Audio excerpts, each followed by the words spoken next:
Okay, we are back with another how-to video with none other than, you know him, Bryce Aroni. What up, y'all? What's up? We're going to talk through how to exactly string up your reel, right? When you get it? Yeah, how to spool a spinning reel. There's the technical term. I like that. Yeah, All right. how to spool a spinning reel. So, you buy your 500,000 or 2,000 series reels off the website. This is what it's going to look like. So all we're going to do is crack the box, show you exactly how we would do it step by step, and go from there. Here we go. So you got your box. You're going to pop that baby open. All of our reels either come in like a little piece of set. There you go. Just give it a chuck. And then take the reel out, obviously. You're going to want to tighten the spool. Tighten the spool on that guy just to make sure that your handle's nice and tight. We actually have a video also that we did on the how-to series. I think it was the first one where we explained kind of all the components of the reel, how it functions. Right. So we're just tightening that up so your reel is nice, and then make sure that your switch also doesn't have the ability to back reel. So now it's ready to attach to your favorite rod. So we have our brand new, we're actually setting up a little ice rod here. This is a brand new 32-inch medium that we just dropped recently. Many rods will have different seats. With this particular rod here, it has like a screw down. And so you literally will unscrew that guy and it's going to lower it. Now, some rods out there have them on the top. And so the screw will be on the top and it'll loosen it up. Either way, all you're doing is putting that reel seat in there and then pinching it in with the top and the bottom section. I like to do top first. Yeah. Some people do bottom first. I like to do top first. And all you got to do is just screw it on there. And I usually it's all preference thing, but what I usually do too is like whatever your moving side is, I always do that last. So if this was screwing from the top, then I would set the bottom in first. Yeah. And then screw from top. I always go top first. Really? Every time. Cool. So one thing you really want to make sure of is you don't over tighten this. Okay, I've made this mistake before, and I have over tightened many of these and broke them, or had it spin around, and I literally couldn't get my reel off of the rod without breaking it. Right. So you basically you over tighten the threads and it jumps a thread, and then you're screwed. Well, this part that seats the bottom of the actual reel in here literally spun around to the back part. Dang. So crazy. It was wedged in there and you couldn't get it off. The only way to get it off is to break it. So moral of the story, don't over tighten. Yeah. Just snug. All right. So we're going to work today with our crazy crappie line in 6-pound. You can use whatever line you have your preference is. The way that our line comes is it comes in these like little plastic containers. You can take this plastic container and just set it aside. And then either, there's a couple different methods. Some guys will sink this line in some hot water to take the memory, quote unquote, out. This is actually very low memory line right off the spool. The hot water method does work. It does. It does work. I also know people that once they get it on their spool, they'll actually tie it to a tree or something with a barrel swivel, and they'll walk all the line out, and then they'll reel up like 2 or 3 reels, right? And then they'll just pull on it and stretch that line out. Yeah. And what that does, the barrel swivel will get all those curls out, and it'll get your line nice and straight. And then stretching it gets that memory out. Right.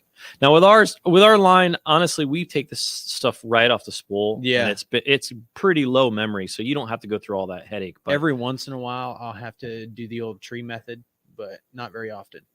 So you're going to take this loose end, and what I like to do is fish it through kind of the lowest eyelet, and then make sure your bail is open.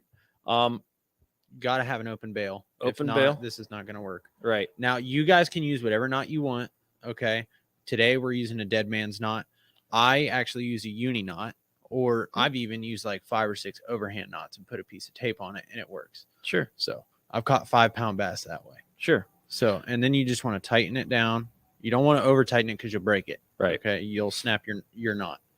And then all you got to do is flip your bail back over, get that there on the line guide, and you're ready to basically start reeling this. Now, a little trick that we do, if I'm on the boat, sometimes I'll just chuck this right in the water and it'll float, and you can reel away while this is floating. Or, if you have something, we're just using like a straw in this case, but we can use, whatever, an old pencil or, just something to hold it. A screwdriver works great. Now, in my opinion, this is one of the most important parts of spooling your reel. Right. Is you want to make sure that line is coming off of the spool that it's on now, the same way that it's going on the spool on your reel. Which with our line is the label facing you. So we've already thought of that about that, and the line, the label facing you should set you up for success. If you don't do that, you're going to get line twists, you're going to get bird's nest, you're going to get all kinds of stuff, and you're just not going to have a good time. Right. So you make sure it's coming off the spool the same way that it is going on the spool. You want to pinch about halfway in between your reel and your first eyelet, and then just start reeling. It's kind of hard with this rod. Right. Well, usually I have it propped up on my leg like this. And that makes it easier. Right. So we're just going to kind of go ham here on this and just spool it up. And you can go at any speed you're comfortable with, really. The important thing is you're just trying to spool that line up to where it's roughly, what's your rule of thumb, like 1/8 inch? Yeah, I go with about 1/8 of an inch to maybe 1/16 of an inch between the lip on your reel, which I'll demonstrate here in a moment. I'll show you what I'm talking about. You also want to make sure that this line goes on there very, very tight. This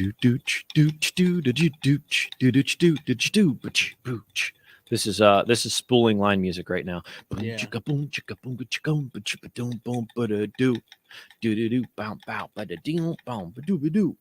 Good. Oh, I still got ways to go. Uh-oh. All right. So as he cranks there, he's keeping that tension on his finger nice and tight. And then we're just cranking that until the line reaches the bottom of the top lip of the spool. And like Bryce said, he's going to show you exactly how he'd recommend it. And we basically do the same thing. So it's, again, the cool thing about fishing is there's a lot of variations, and whatever works for you, is fine. As long as it works and it's successful and cool. We're just sharing you some tips and tricks on how we would do it. And hopefully that's of value. So, all right, let's show them straight, like real close to that camera then, Bryce. So what I mean by about 1/8 of an inch by the lip, I got to get real close to show this. So hold on, I got to move my mic. So if you guys look right here, you'll see that there's kind of a beveled edge, and then it goes straight right here. I'm trying to get it to focus. You're good. It probably won't. It's focused on your face. It's okay. They can see it though. But basically the bottom of that spool, the bottom of the top, if that makes sense. So that little lip underneath is beveled, and you want that, the outside at diameter, or the outside circumference. I don't know. The outside. And if I failed that class, what's that word? I don't know. The outside of the circle to the inside of the line, roughly 1/8 inch. When you look at it, there's going to be a flat part closest to your line, and then there's going to be a beveled edge, and then you're at the top where the drag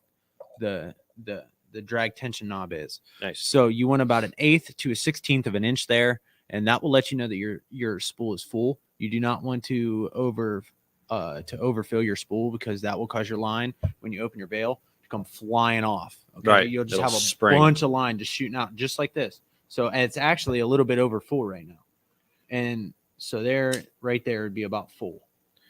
And so all I did there at the end, now that we have all the line on the spool, is I just cut it off of the supply spool, and we're going to continue to feed the rest of the eyelets all the way up to the tip. And bada boom, bada bing, you have just spooled your first reel. So now obviously visit our knots video, and you'll be able to determine what knot is best for your particular circumstance. To attach a bait right there, and you're ready to rock. Now, here's one more pro tip for setting up your rod here. Now, when you're setting your drag, this is very important. Very, very important. When you're setting your drag, you want to give it a nice hook set, right? And if no drag is coming out, loosen that drag just a little bit. Just a little. And then grab your line Give it a nice hook set. Boom, right there. You know your drag's just about set. I'd loosen it just a tad more. Boom. Your drag's about set right there.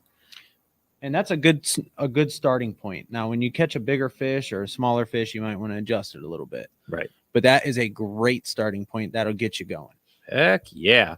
So hopefully that was of value to you guys. We appreciate you joining in. We hope you have a wonderful, wonderful day. And check back again. We'll be back with another how-to video. Love you guys. Deuces.